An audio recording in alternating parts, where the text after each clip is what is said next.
It's been incredibly difficult.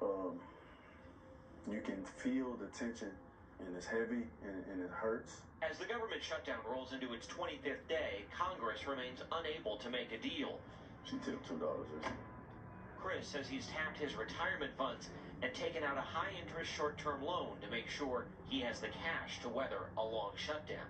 From the standpoint of a single working dad, how is all of this impacting life at home?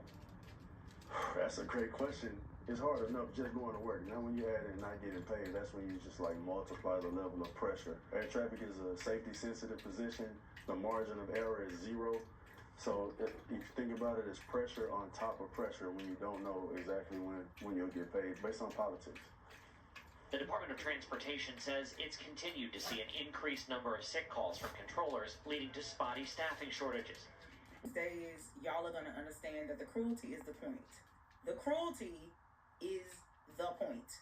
Because the Trump administration can and should take available steps to ensure SNAP participants get November food benefits. We have reserves for people who are on SNAP and WIC.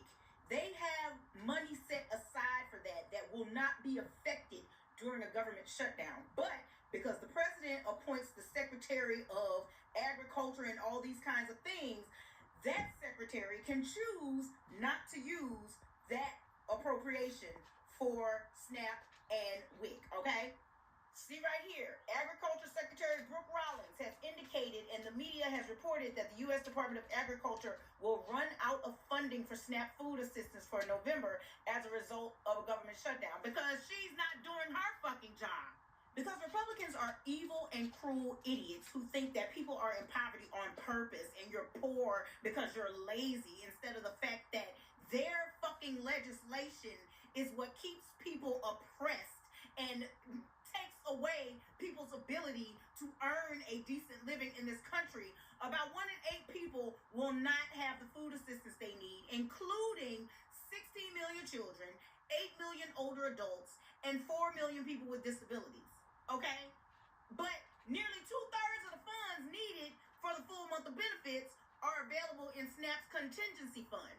And the law says it must be used when regular funding for SNAP runs short. But hold on. Now, despite this being a legal requirement, historically, Congress has provided SNAP funding through the annual appropriations process. This approach treats SNAP as what is known as an appropriated entitlement. And that's what the Republicans are always fighting against.